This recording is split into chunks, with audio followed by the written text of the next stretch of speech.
Okay, welcome everybody. Grab your seats. So, big data, artificial intelligence, machine learning, autonomous vehicles, right?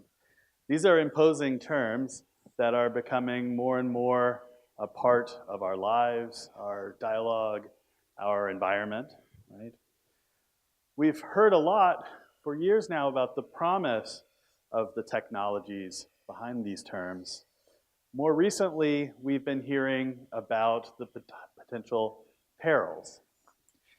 In our lecture series this year for the Center for Values in Medicine, Science, and Technology, our speakers are going to help us sort the serious from the sensational in these discussions of both the promise and the peril of these technologies, and help us reimagine the future that these technologies might provide. Our speaker tonight is Don Howard, who's coming to us from the University of Notre Dame. He is a former director and a fellow of the Riley Center for Science, Technology, and Values, which I think of as a kind of sister center to our own. Don's also a professor of philosophy there, an expert in the history and philosophy of science, especially history and philosophy of physics, and a world expert on, among other things, the work of Albert Einstein. And he has also done important work on ethics and values in science and technology. We're very glad to have him with us tonight.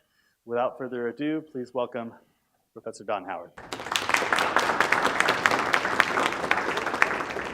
Does it sound okay? We're good to go? Okay, very good. So I'm supposed to sort out the sensible from the sensational? I was going to do all sensationalism tonight. Doggone it, man. So thank you, Matt, for that very kind introduction. Thank you all for being here this evening.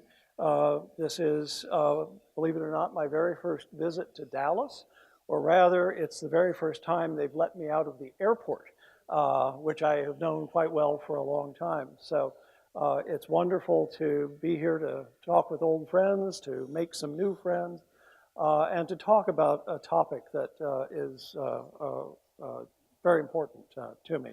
I want to thank Matt for the invitation to give this talk, to Matt and Magda for all of the hard work on the arrangements that was made only harder by the fact that I had to bail on the first date for this talk back at the end of January when the dreaded polar vortex hit our part of the upper Midwest. And it was really frighteningly cold, scary weather. And so I was grateful to them for their patience in making the arrangements. But yes, I'm going to talk to you tonight about big data, AI, and civic virtue. And let's start here. What is the problem? Well, Matt alluded to the fact that we're growing more concerned about some of the perils that attach to various of these new technologies. This is ever more a subject of public discourse. Example, AOC is out there worrying in public about the problem of algorithmic bias. And by the way, when I was working up this slide for the talk, I learned something interesting about her. Did you know that she won a major prize in the Intel science competition when she was in high school? I mean, I liked her a lot. Now I like her a whole lot more that I know that about her. But there are lots of other issues that have been in the media. So the use of machine learning and big data and analytics in things like sentencing recommendations or predictive policing, causing all sorts of problems. Face recognition systems are ever more widely deployed for lots of different purposes, but as has been widely reported, there are serious problems with bias in these systems, with inaccuracy in these systems. It's possible that real harm could be done to people if a facial recognition system wrongly tags someone as the perpetrator of a crime, and you wind up arrested in jail solely on the basis of some algorithm that wasn't very carefully very carefully designed. It's not as if people aren't waking up to the challenge here. So here's a story from the Wall Street Journal from just a couple of days ago, talking about the need for AI ethicists as more and more companies own up about the limitations of the systems that they are building. So that there are problems out there is not disputable. The question is, first, whom do we blame? It's fun to blame people, isn't it? So whom do we blame? Do we blame CEOs? Do we blame engineers? Okay, that's supposed to be generic white guy engineer there, okay? Do we blame the regulators? Do we blame the consumers?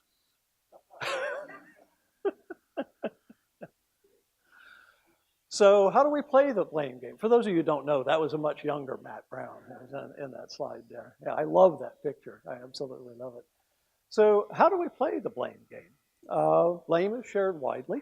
Some of it does in fact fall on profit-driven individual corporate executives, narrow-focused engineers, lazy regulators, and careless consumers, to be sure.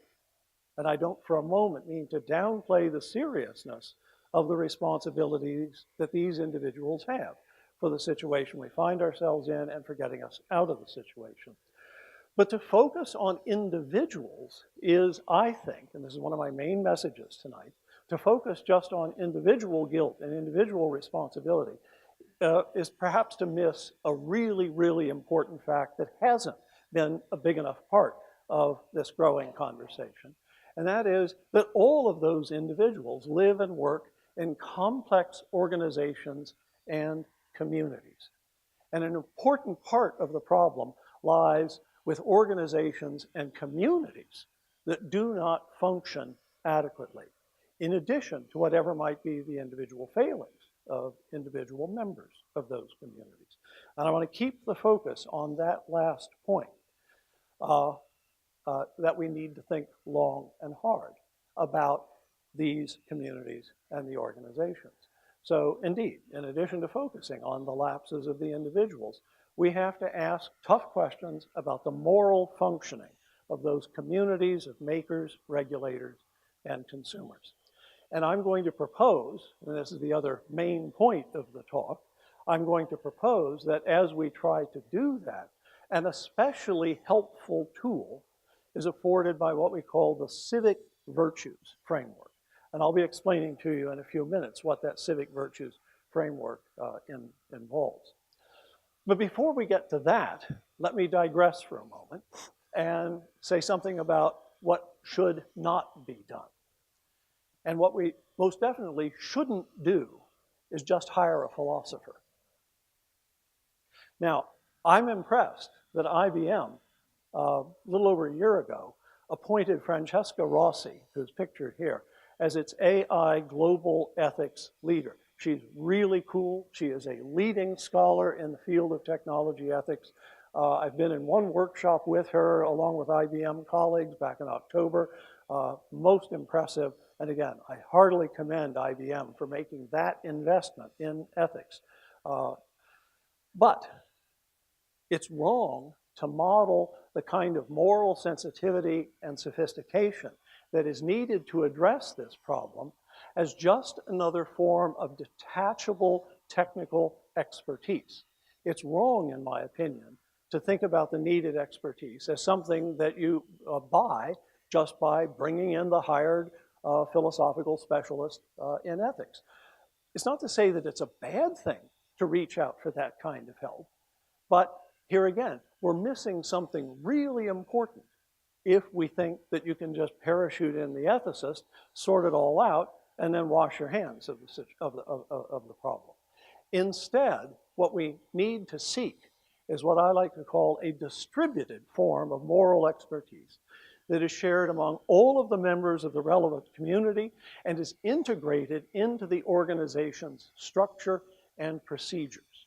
And again, I think the civic virtues framework is a helpful tool for our theorizing how you do that embedding of the ethics expertise in a well-functioning community or organization. So let's turn to a refresher course on virtue ethics in general and the civic virtues tradition in particular. And let me begin with a point, not about virtue ethics, but about the two main alternatives to virtue ethics in the philosophical ethics literature, which we call deontology, which is famously associated with the 18th century German philosopher Immanuel Kant, and consequentialism, famously associated with John Stuart Mill. The deontological program takes as its central claim that one should always treat people as ends in themselves, not just as means, and Kant thought that that assertion was logically equivalent, this may not be evident to you, but that was the argument, to the claim that we should always act only in accordance with a maxim, a rule, through which you can at the same time will that it become a universal law. And so one way to put this is that this Kantian deontological framework is a very heavily rule-based way of thinking about ethics. Consequentialism, by contrast, asks not about whether we're treating people as ends or means. Instead, consequentialism asks about what is the greatest good for the greatest number. Facing a moral choice situation, you choose the act that maximizes happiness and minimizes suffering. Now, both of these traditions have this in common, that they take the crucial ethical question to be a question about the moral character of the act that is being contemplated. Am I doing the right thing? Is this the right action to take? The virtue ethics tradition, which I now want to unpack in some detail, takes a very different starting point, comes from a very different starting point. Instead of asking in the first instance about the morality of the act, the virtue ethics tradition asks us to inquire into the moral character of the actor, the person. What do we mean by character? In this tradition, character is represented as a set or a suite of virtues. What are virtues?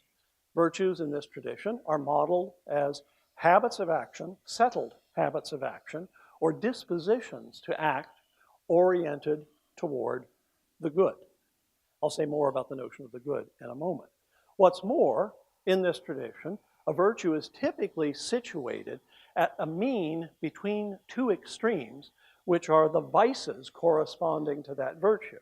One of Aristotle's famous examples of this is the virtue of courage, which is situated somewhere on a spectrum between the vice of cowardice at one end and the vice of rashness at the other end. It's also an important point in this tradition that exactly where that virtue is located on that spectrum will depend sensitively on the details of the situation in which the actor finds him or herself. So sometimes the courageous thing to do is more like rashness. Indeed, hurl yourself into the face of danger.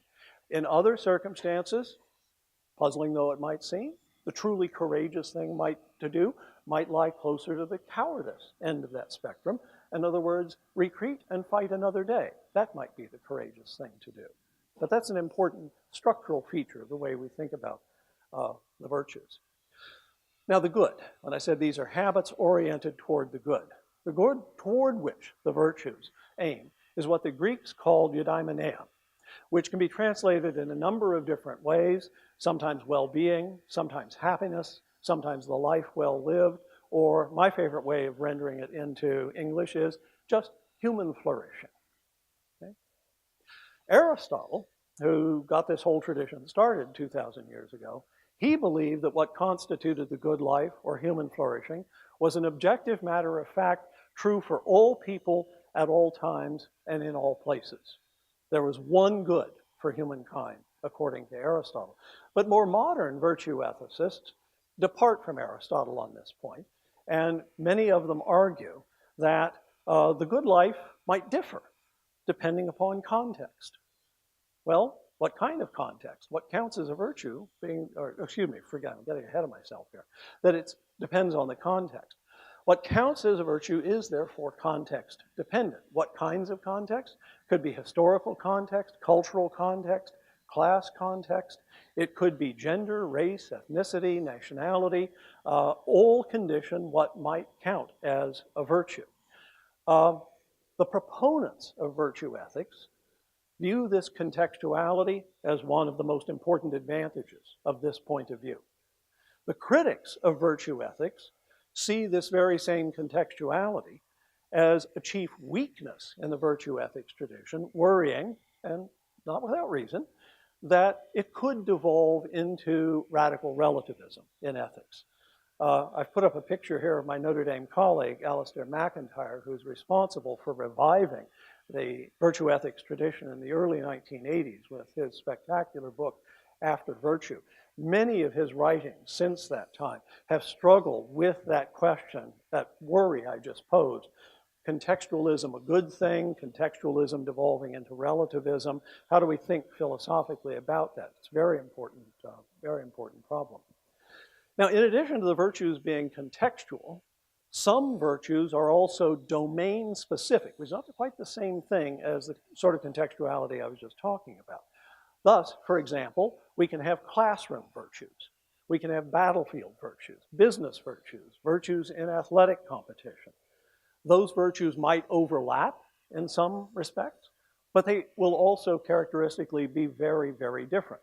What makes me a good business person is not necessarily the same thing as what makes me a good athlete. Again, there might be some overlaps there, but there are important differences between them.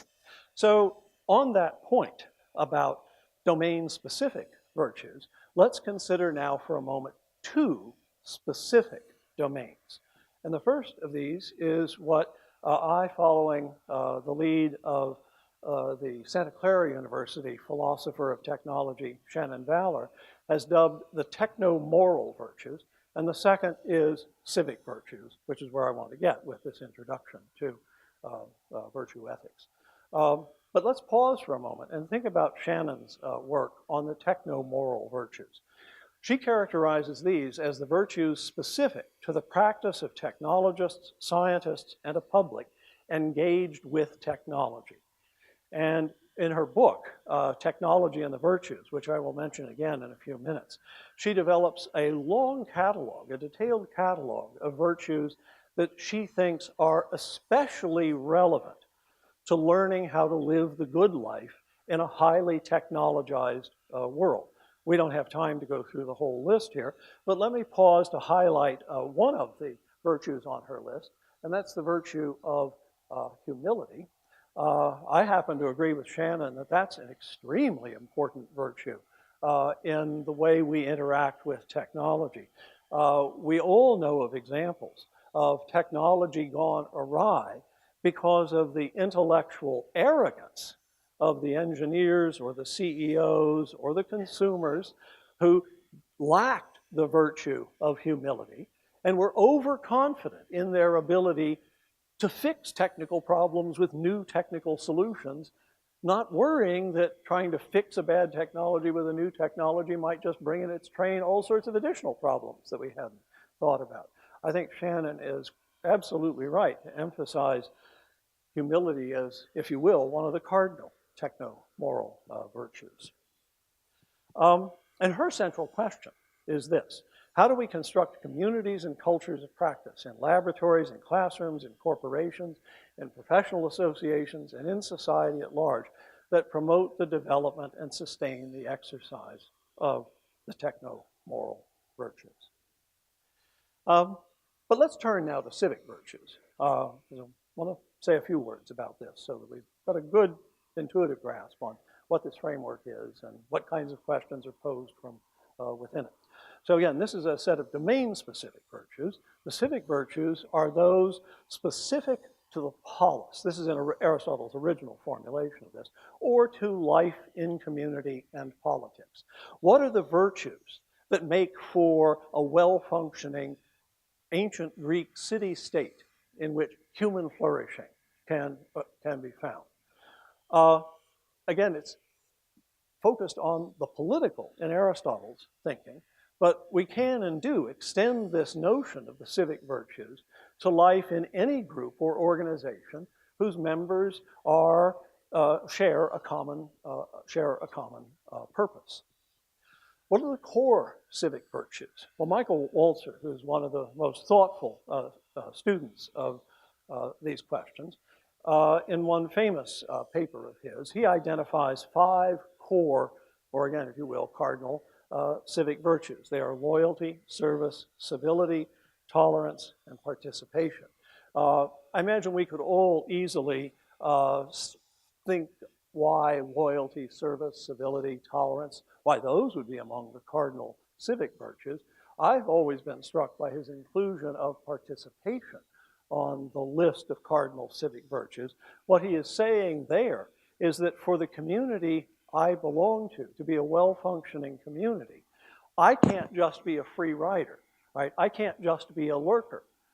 For that to be a genuinely well-functioning community, I, as a member of the community, have to participate actively in the life of the community. I have to give of myself to make it a better community. I have to work in concert with the other members of that community to achieve the ends, the goods that are appropriate for that group, that organization, and that community.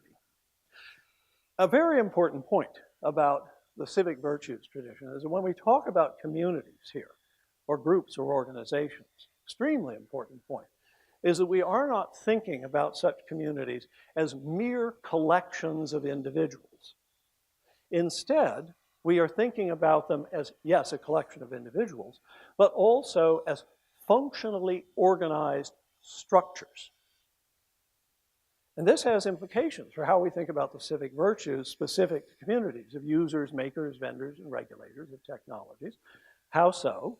Because the community is not just being the sum of the members of the community, then it is not just individuals in those communities, but communities themselves that can also manifest civic virtues. How so?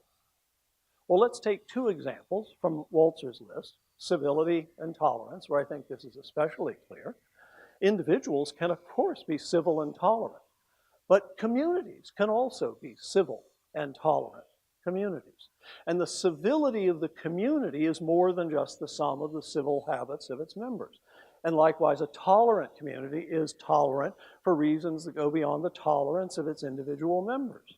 And with a little bit of hard thinking, we can all imagine situations in which you've got a community made up of members, each of whom, by him or herself, is a tolerant individual, but where the community is structured and functions in such a way that the community is nonetheless not an especially tolerant community. Again, that's a really important point, that the virtues we're looking for here, and the civic virtues, are not just properties of individuals, but properties also of those communities themselves. And a final point of considerable significance about the civic virtues tradition is this. And when we talk about these communities, we have to remember that one is always a member of multiple communities. One is never a member of a single community all by itself. What do I mean? Well, if we narrow our focus to the technological arena, I might be a member of a project team. At the same time, I'm an employee of a corporation or a government agency, perhaps.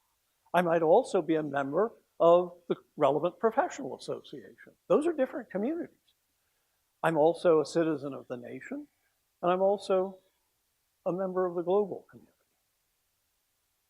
And that's typical. And while some of the core civic virtues will be appropriate to all of these communities, there might well be different virtues appropriate in different communities. So what makes me a virtuous American citizen might therefore sometimes be in tension with what makes me a loyal employee of a corporation or a government agency. And this is just one special way of saying something really important, which is that the moral life is complicated. Those virtues don't always perfectly align with one another. Sometimes we have to think long and hard about which virtue trumps what other virtue in a specific setting. A lot of hard thinking can be required for that. Well, with that as background, with that outline of the virtue ethics tradition and the civic virtues tradition, excuse me, let's go back to the question, what is to be done? And just to get our imaginations cooking here, let's recall a recent example of really massive institutional failure in the tech sector.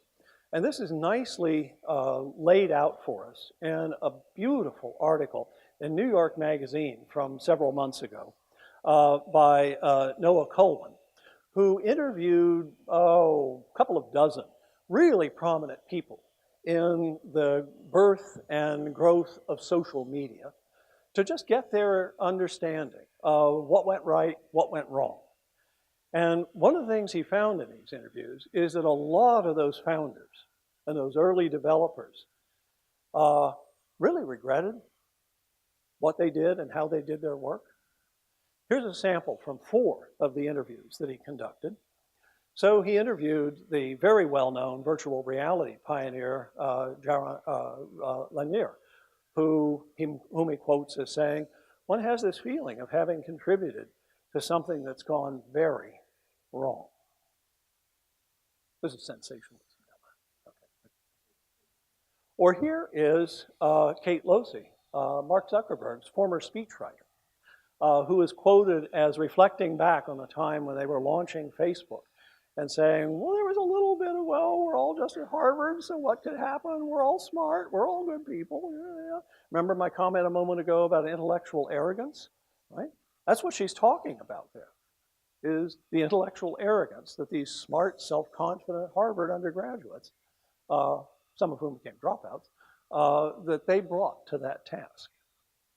Or here are the thoughts of Dan McComas, who's the former product head at Reddit, saying, from his heart, I fundamentally believe that my time at Reddit made the world a worse place. Or the last one from this set of interviews that I'll quote for today is the programmer Richard Stallman, commenting, no company is so important that its existence justifies setting up a police state. Well, when these people reflected on what, by their lights, went wrong with the development of social media platforms, what do you think they mainly identified as the core problem? And here are some hints that might surprise you. They didn't blame profit above all else. Perfectly fine to make a profit. Duh, right? They didn't blame amorality or moral blindness as the core problem. Part of the problem, perhaps, but not the really core problem. Nor did they blame a blind faith that technology can solve all of our problems. Again, part of the problem, but that's not what they pointed to as the big problem. The answer that many of them focused in on might surprise you a little bit. The answer is growth. Growth at all costs. More subscribers, more users, more clients, more hits, more likes, more hearts. Growth at all costs, heedless of what else might be going on. So with that example, let's again go back to the question. How do we change things so as to make such failings less likely to occur?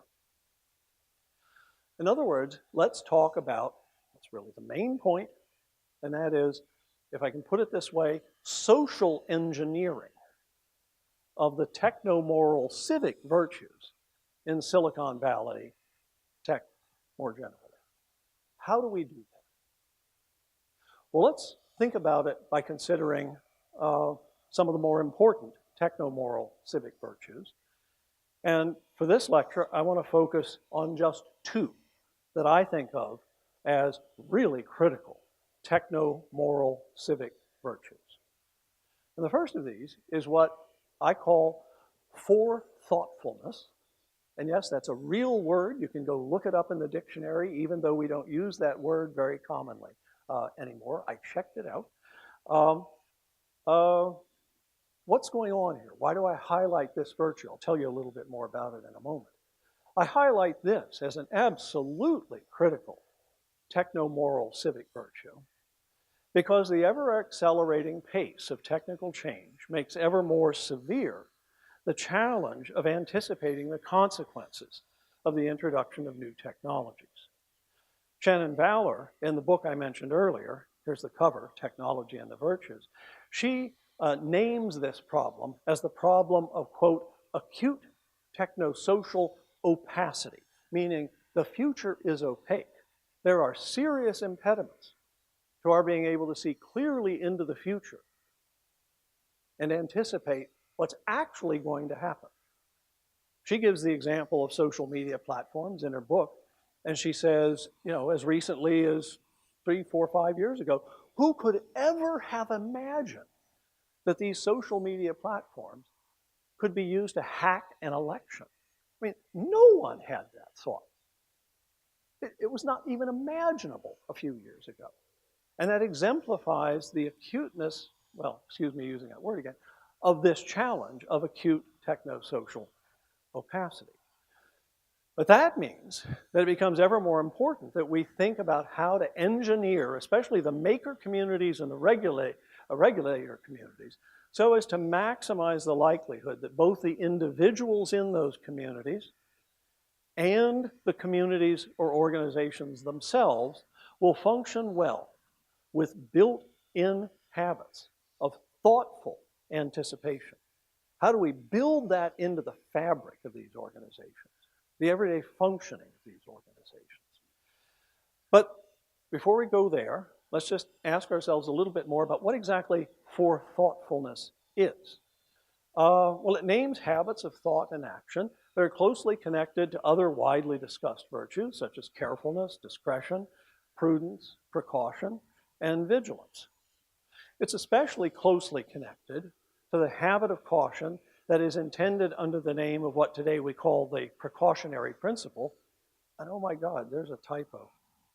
Darn, thought I had them all out of the talk. Now it's up to you to find the typo. Which is the idea, and this is well established in the tech ethics and policy literature now, it's the idea that when you're unsure of the consequences of the introduction of a new technology, you should move slowly, and you should do so in proportion to your uncertainty. Or perhaps you should not act at all if the chances of dire consequences can't be minimized. So forethoughtfulness is closely related to that. Well, now to the question, how do we engineer forethoughtfulness into a complex technical organization? Well, the virtue ethics literature has long told us that perhaps the most effective shaper of moral habits is simply exemplary leadership. Leadership that serves as a model for moral learning. The idea is that working in concert with virtuous colleagues produces a diffusion of virtue throughout a community. From that point of view, let's ask, what kind of moral example is evinced by Elon Musk? Now, for the record, I think the stuff he's done with SpaceX is just over the top, way, way cool. But I bring up Musk in this context because I think he's actually one of the poster children for really awful corporate leadership from the point of view of thinking ahead about the possible moral implications of the technologies that one is rolling out. And I'd be delighted if in Q&A someone prompted me to talk about everything that went wrong with the premature rollout of autopilot in the Teslas. People are dead because Musk made some really bad decisions in that process. So what do we learn? We learn that one of the things that you do if you want to engineer forethoughtfulness, that habit of anticipation, into these communities, is that you pay special attention to the moral leadership potential when you're hiring executives, program managers, team leaders, anyone who's going to be in a leadership position. So it's not just the technical skill set or the business acumen that they bring to this task.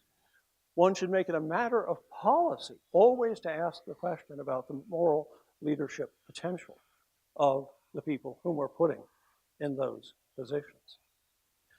But more is needed than just morally exemplary leadership, however important that is.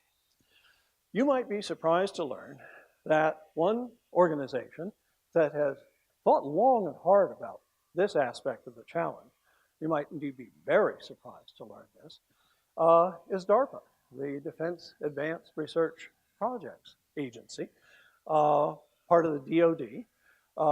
Many of us have grown up thinking that DARPA is where all of the evil Dr. Strangeloves live and work, you know, building weapons of mass destruction and new tools for universal surveillance and so on and so on and so forth. That's sort of the public image that a lot of people have of DARPA. You're very wrong about that, if that's your view of DARPA.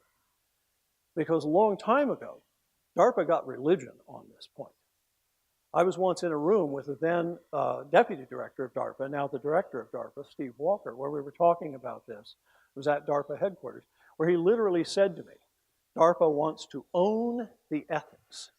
What did that mean? Well, here's an example of one of the things it meant. Back in 2012, DARPA commissioned a report from the National Research Council and the National Academy of Engineering, asking them to advise DARPA on exactly the question, how do you engineer moral engagement and moral sophistication into the weapons R&D universe, starting with DARPA, but all of the other agencies that are part of that universe, private corporations that are part of that universe. They spent a lot of money to put together an expert panel, bring in scads of witnesses. They took almost 2 years to think this out.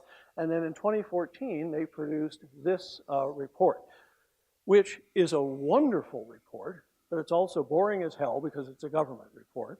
And one of the cool jobs I had a couple of years ago was DARPA paid me and my friend and colleague, Major General Robert Latta, a retired Air Force general, whose career was all about weapons development, paid us to take this dreary, dull report and repackage it as a set of teaching modules that could be taken to agencies and private corporations for like a day-long workshop on this stuff.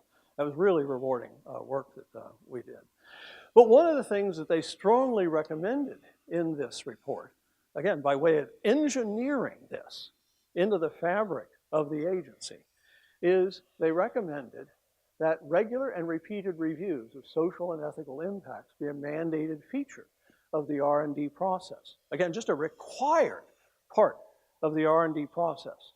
Hit the pause button regularly and repeatedly at pre-programmed points in the R&D process so that you can stop and take stock of the ethical situation in which one finds oneself. And they recommended, and this was really interesting, they recommended that the primary responsibility for those reviews be located not up at the director level or the deputy director level. No, they said the really critical place in the functioning of these organizations is the project manager level. Those are the people who should be given the burden of the responsibility for making that a part of the everyday functioning of these organizations.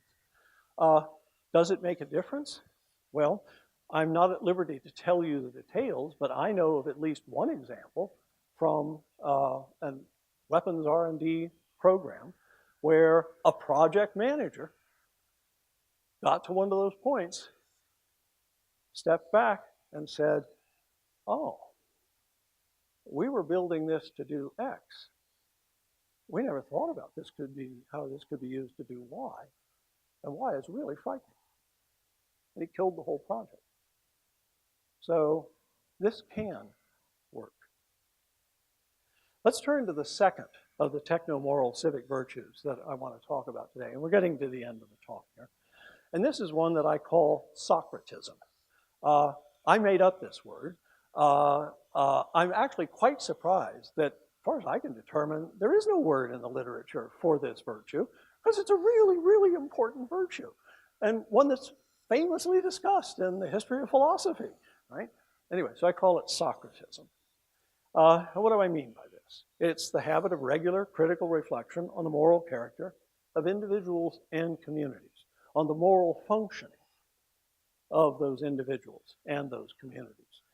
In the Apology, which is Plato's dialogue about the trial of Socrates on charges of impiety and corrupting the youth of Athens, the trial in which he was convicted and sentenced to death and eventually put to death for that alleged crime.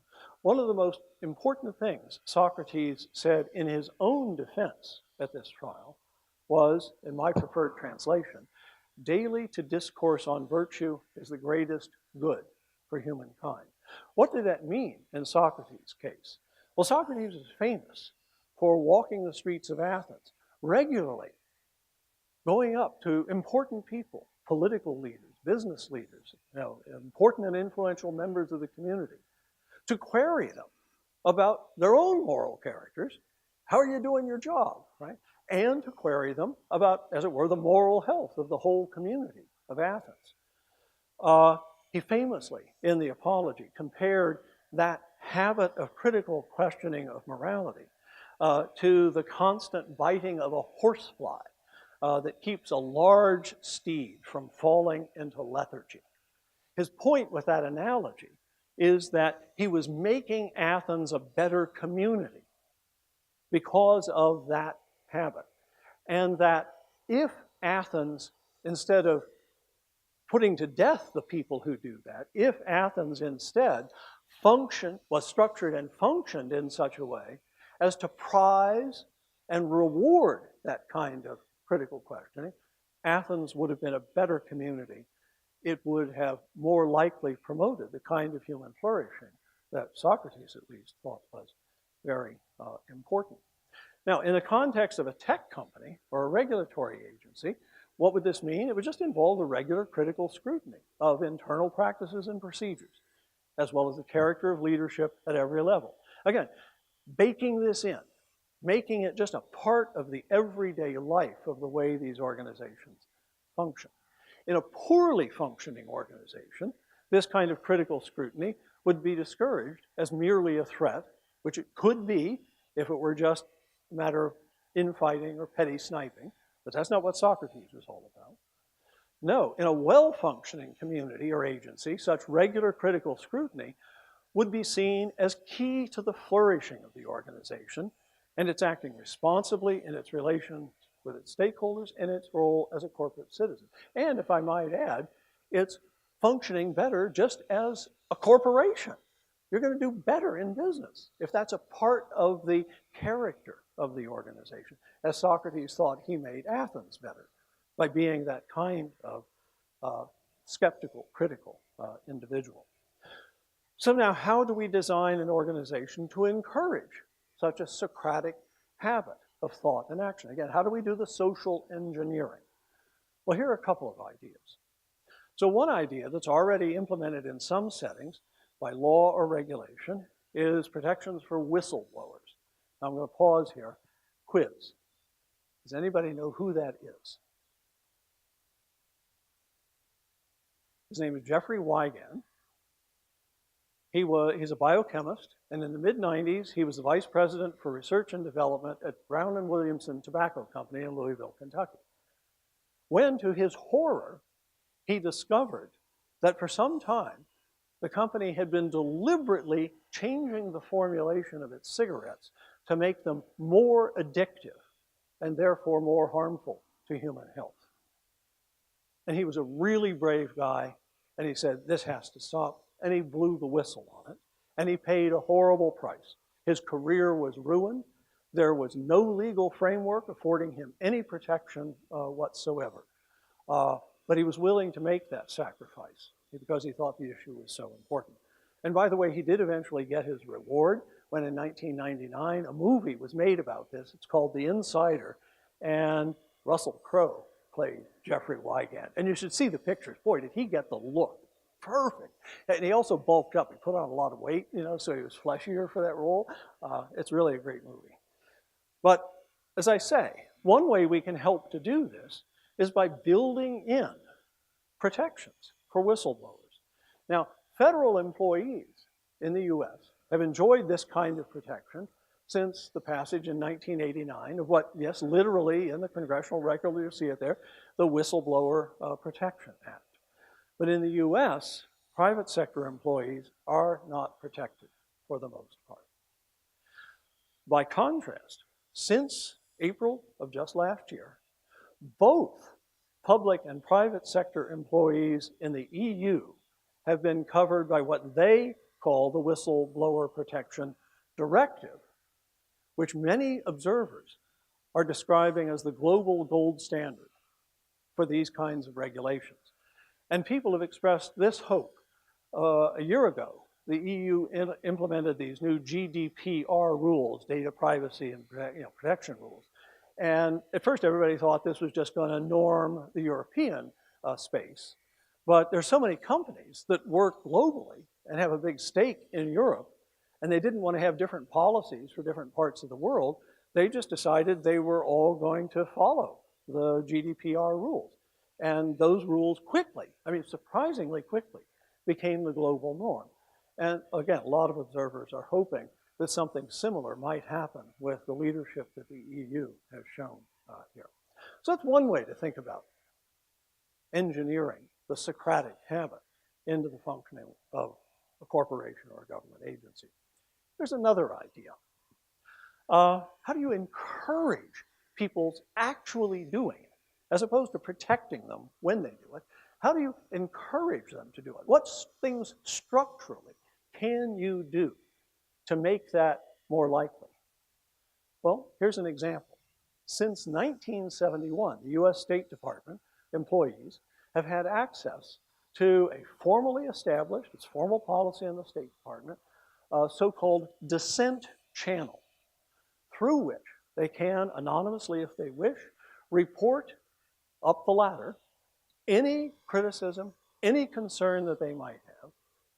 And this is structured in such a way as to guarantee that those reports that go into the dissent channel are routed to the appropriate higher level individual, and that individual is required to respond to these expressions of concern.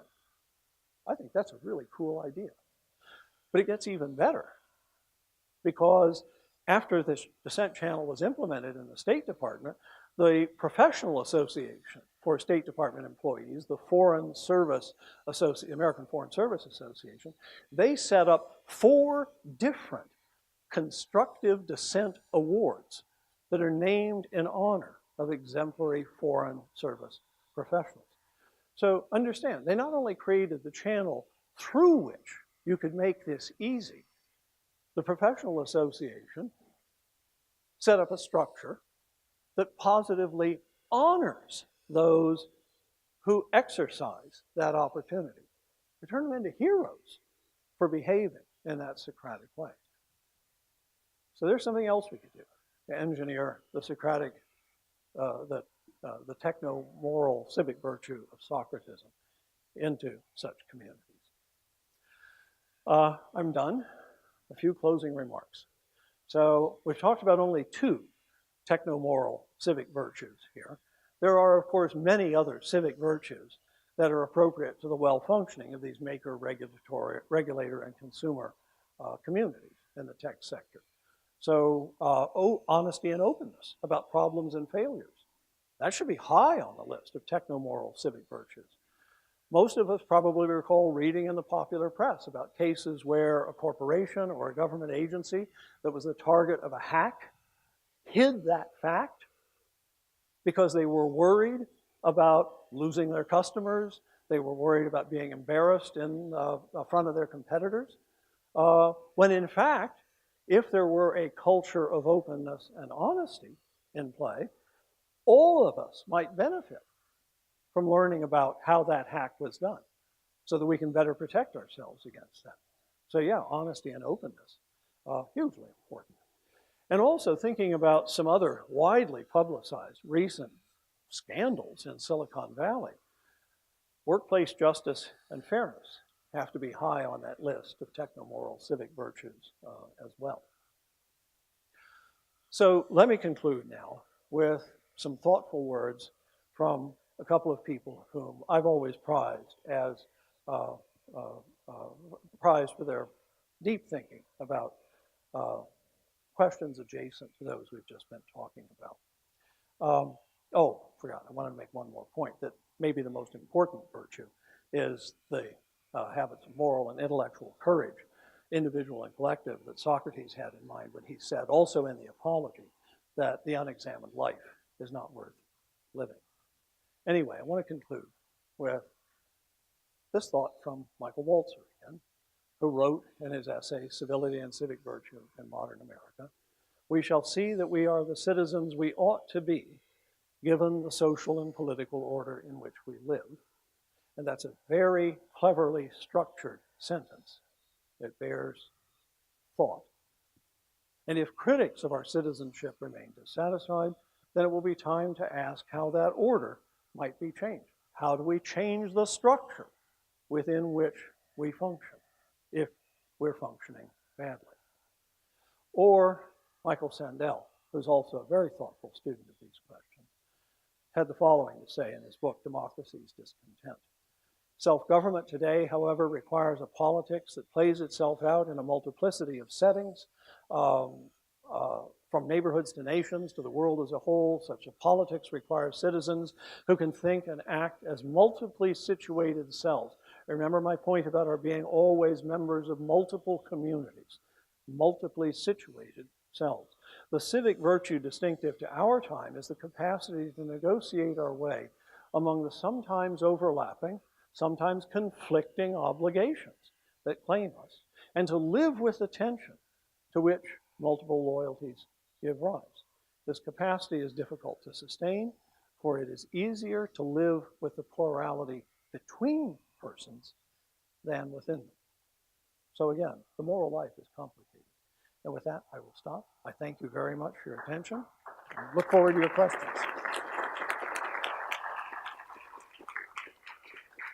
Okay, so raise your hand if you have a question. Because we're recording, we have a microphone, so please wait for the microphone to get to you before you speak.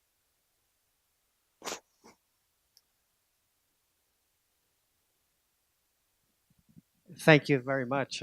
Fantastic and thought-provoking. My question is on the social engineering of technomoral civic virtues sounds a lot like the social credit system in China. Oh, boy, that's a stinging question. Isn't it? Isn't it? So could you comment on if civic virtues were delivered with the technology we're all familiar with and conformity to beliefs, behaviors? Yep. Would we lose our Gandhis, our Kaepernicks, or our Martin Luther King Jr.'s? No, it's actually an excellent question, and I understand precisely why you posed it as a question about the social credit system. Just this afternoon, I was talking with a bunch of honors students about some of these issues, and we spent a few minutes on exactly this point. What's going on in the social credit system? How is that being used in conjunction with technologies like facial recognition? And the answer I would give you is that, remember I said everything derives from a question about human flourishing. What is the good in question? What is the goal? What is the aim? And the simple answer I'd give is that in the Chinese case, the goal, the aim is social political repression. And that's not a good that should be pursued by any human community. Whereas the goals that are being pursued with the examples I'm giving here are goals that I like to think are very clearly oriented toward maximizing the likelihood of human flourishing. So that's where I would go to begin the answer to that question. But I know that the Chinese use, well, not the Aristotelian virtue ethics language, but they use the Confucian virtue ethics tradition. There is an independent virtue ethics tradition in China in talking about projects like that. So, thank you for the question. I just have a couple of comments based on just experience in life in the work world that deal with the pragmatic nature of situations that are out there versus the theoretical. Of course. And one of those that has occurred to me late in life, because my world often evolves around thinking into the future, how to avoid problems and things like that. One thing with that, you need time to contemplate.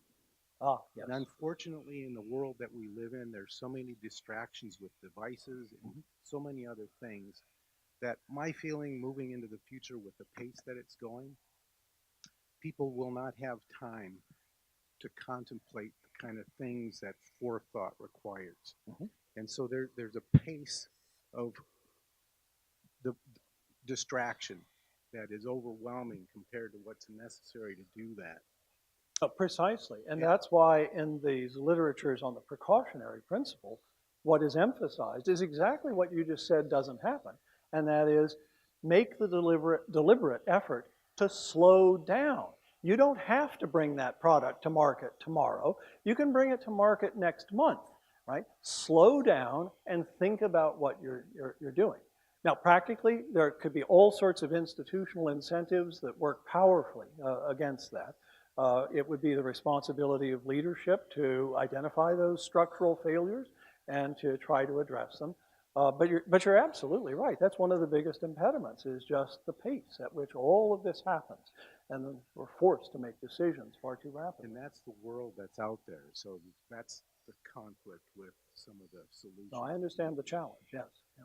You said you had a second comment, I thought. The second one was the pace. Yeah, okay. That the work mission often goes much faster than the processes that are the whistleblower, that are the different things that cause something to disrupt that mission. And oftentimes the whistleblower thought gets left in the dust rather than keeping pace with the mission that's at hand. No, again, you're absolutely right. And I thank you for that.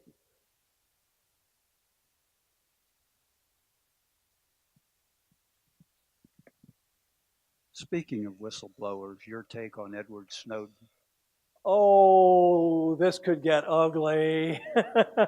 This could get ugly because actually, well, I don't know your view, but, and I don't want to distract us from the main topic here too much.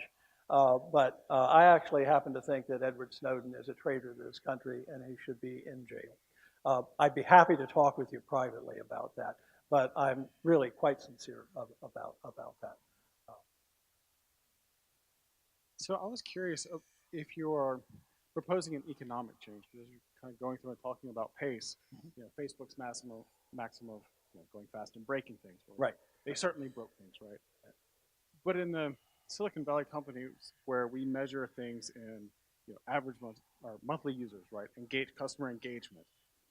There isn't space that DARPA has to put these kind of blockers in. Right? The bureaucracies function totally different. So I was wondering if you're proposing kind of more a bureaucratic change, or is it a full economic change in the way that we measure these companies to move away from growth? Yeah, no, I don't mean to be suggesting that there's something inherently problematic about capitalism or market mechanisms or anything like that. Not at all, not for a moment do I mean to suggest that. No, I see this as mainly a problem just internal to the cultures of these corporations. So think about the example from the Internet Apologizes, where growth at all costs became the engine driving the development of a lot of these social media platforms. One understands perfectly well why a structure settles in that incentivizes the pursuit of that goal. That's perfectly understandable. But at the same time, we can all think of examples of corporations that fetishized growth above everything else and wound up growing too rapidly. And companies have failed because they were enthralled to that idol of growth at all costs. You've got to pace the growth of a corporation if you're really a responsible leader in that setting. Now, we often lose sight of that fact, but again, there's lots of examples, historical examples of how that's happened. Okay, you mentioned the Tesla autopilot Right. killing people by being introduced earlier, but I'd kind of like to go a different direction. How do you address the technomoral implications when you have something where if you introduce it too early and you end up killing hundreds of people, but you get it to where it's out there driving cars with rather than humans a year early and you saved 10,000 lives? No, that's a great question, and I think the Tesla case is a really interesting case study in this. It's actually a really complicated case study because, while it's true that there are people who died because of the premature and unwise way in which autopilot was rolled out, at the very same time, we now have lots of data on accident rates with vehicles that are running on Tesla's autopilot, and that data is really impressive. They already report, and mind you, autopilot is far from full autonomy, right? They are reporting, now it's internal company data, so you always want to think carefully about the source, but I don't really question the source. They're reporting that the injury accident rate is cut by 40% with the current version of autopilot. That's an impressive achievement. That means that indeed lives have been saved, injuries have been prevented by autopilot. Does that mean that we should have no concern about the lives that were lost? Is it just some sort of devil's bargain, some consequentialist, cost-benefit analysis that settles the issue? Yes, we killed 2 people, but we saved 100 lives. I don't think it's as simple as that. And partly I say that because I think that there were things, easy, simple, almost trivial things, that Musk and Tesla could have built into those cars that would have prevented those deaths. And when I talk about the premature rollout, it's really that I have in mind. So let's not talk about the sensor technology. There is a conversation to be had about that. They decided not to go with LiDAR for the obvious reason that it's way too expensive given the market that they were aiming for.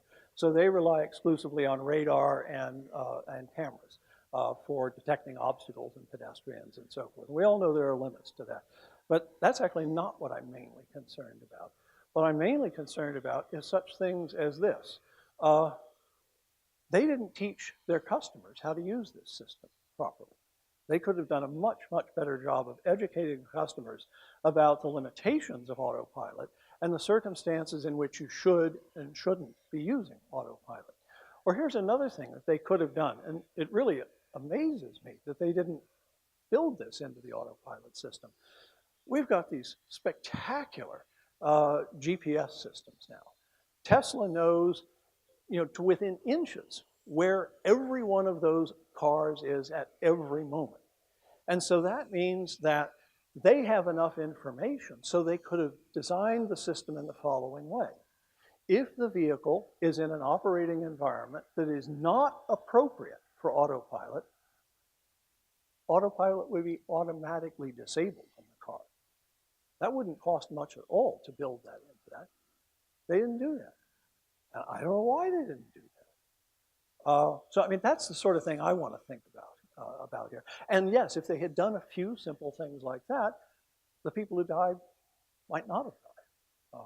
Because that's what happened with both of the fatal accidents, that they were, especially that first and really infamous one, is that the autopilot was being used in circumstances where it simply shouldn't have been turned on in the first place, not on the kind of highway it was supposed to be on.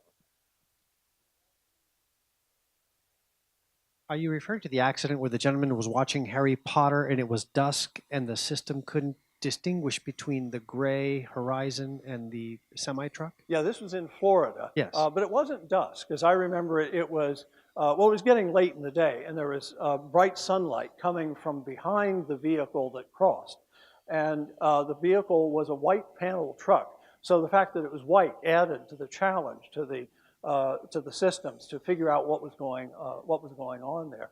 Yes, it's that accident. And there are other things that were wrong, as it turned out. So they had installed software that had never been designed to deal with the crossing scenario. And the Israeli company from which they bought that software, when that emerged in the accident analysis, the Israeli company backed out of all of its contracts with Tesla because they realized that Tesla had used their software in a manner that it shouldn't have been used because it simply wasn't capable of handling that scenario. Or could it be perhaps that the driver wasn't using the automobile in a way that should have been used? Oh, yeah, by all means. No, there's a lot of fault that lies with that driver. He shouldn't have turned on autopilot in the first place. He shouldn't have been watching the damn video. He was doing all sorts of stupid things. But again, his stupidity would not have caused the accident if Tesla had designed the system so as automatically to disable autopilot when it detected that the vehicle was in a driving environment it shouldn't have been in on autopilot. He could have been as stupid as he wanted. That wouldn't have happened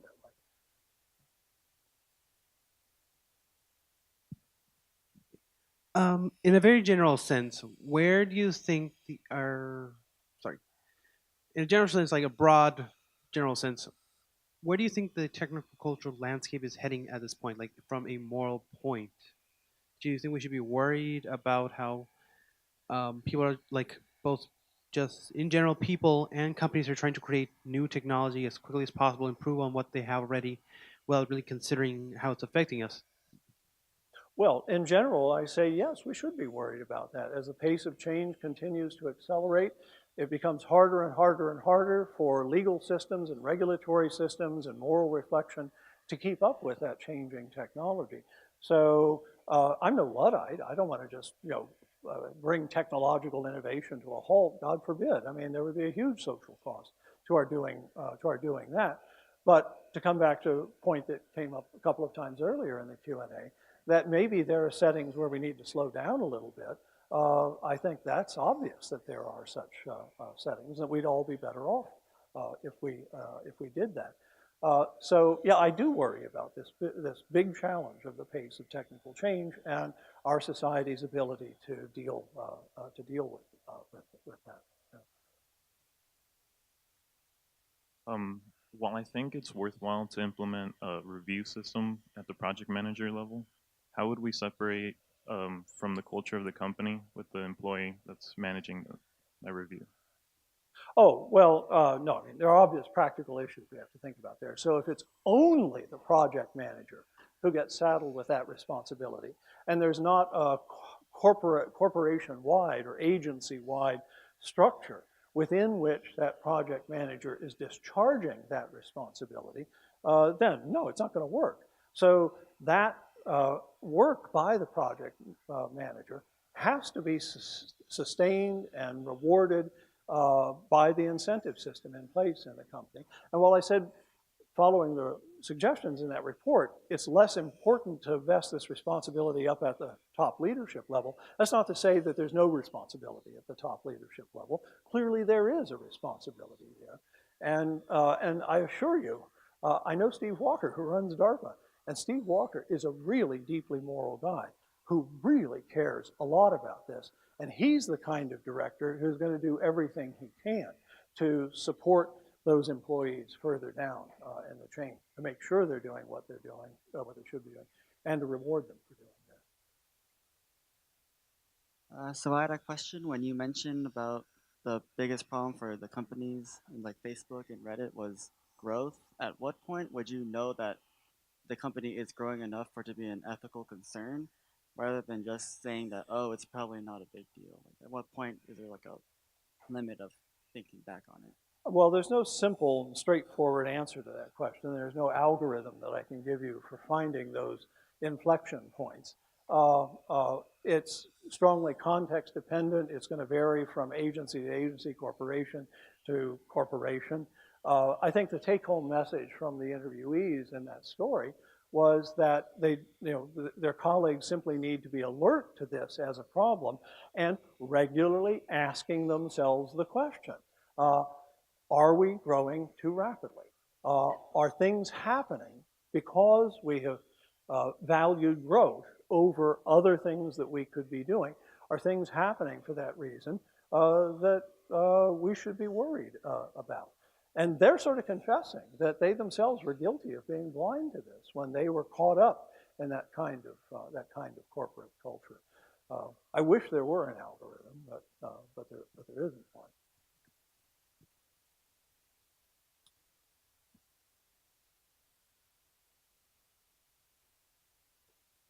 With respect to that last point, success or failure one of the things that companies have looked at. I know in the Manhattan Project, for instance, the scientists that were working on the atomic bomb were worried about whether it was going to be a dud or not, not growth or any of this forethoughtfulness. The only guy that seems to have had any forethoughtfulness was Leo Szilard. Yeah, no, Szilard is a favorite character of mine. I think he was exemplary in that community.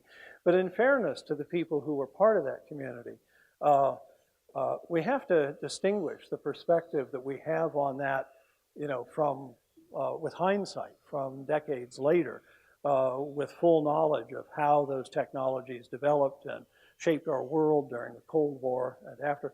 We have to distinguish that perspective from the perspective of the bomb scientists who joined the project, virtually all of them, for what I would describe as very high-minded moral reasons. They understood better than the political leadership, the general public, what was the threat if Hitler's Germany had built a bomb and we didn't have one.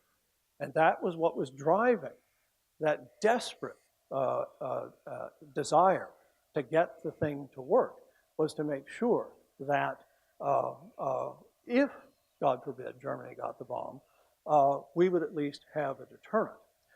Where things get really problematic is after about April of 45. Why so? Well, because we had this team, it's called the Alsos mission, that was in Europe with the advancing front lines, with the mission of going everywhere they could to get any information about the German bomb project. And it was in the spring of 45, in fact, it was before April, it was back around February, when they got into the offices of Karl von Weizsäcker at the then German University of Strasbourg. And he was one of the principals in the bomb project. And they found the documentation there that made it crystal clear to them that the Germans had no bomb. Right? That's where it gets really interesting. Now, it took a long time for that knowledge to filter back to most of the people working at Los Alamos. And the government might perhaps be faulted for having put too much control on the dissemination of that information. But eventually it did get back to the people at Los Alamos. And the surprising thing to me is that virtually no one quit at that point. Now, there was a movement within the bomb physics community, or at least a segment of the bomb physics community, to try to express, would that they would have had the dissent channel, to try to express their concerns that the reason we got into this is no longer there, and why are we continuing at this breakneck pace to build this bomb, and heaven forbid, are we really going to use it on innocent Japanese civilians? So Szilard was one of the people who acted heroically at that point. He circulated a petition to many of the labs that were part of the Manhattan Project, got a whole bunch of signatures on it. Also, the group at the University of Chicago that had the code name the Metallurgical Laboratory, under the leadership of James Franck and Eugene Rabinowitz, they sat down as a group and had long discussions and produced this really long report that today is known as the Franck Report, in which they strongly argued against the use of the bomb in a surprise attack on a civilian target in Japan. And by the way, if I might, that Franck Report is an extraordinary document for another reason, apart from their arguing against that use of the bomb. It's an extraordinary document for the way in which, as it were, the preamble to it, they address the question of whether or not they, as physicists on the project, have any standing whatsoever to be expressing their concerns about this. And they take a very strong stance on this that I could simplify by saying it's an argument for why their moral responsibilities didn't stop at the laboratory door.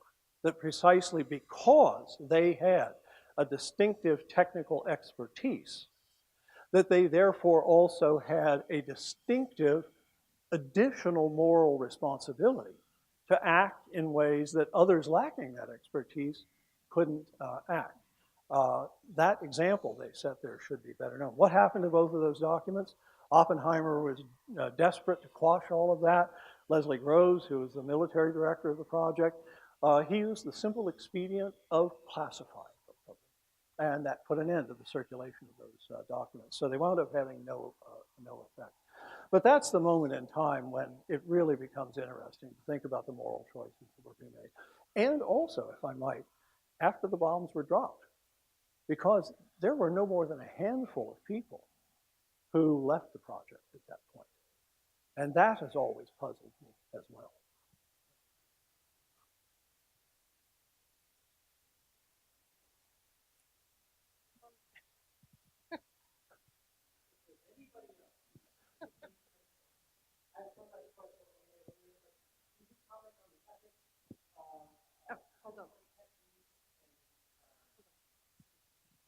Could you comment on the ethics of the CRISPR techniques, gene editing, and whether that could become a virtue and how scary that is? Yes, I'd be happy to, because I've actually co-authored some papers on this and some editorials on this with microbiologist friends of mine. So let me start here. So the contemporary technical community that's doing this kind of research, and especially the application of CRISPR for what is called gain of function experiments, where you're trying to use CRISPR to engineer into, like a virus, some capacity that isn't there naturally, like mammalian transmissibility, if you're talking about an avian flu virus, for example. That community and the first generation of people who did, well, what back in the day we called gene splicing, back in the 80s when it was brand new.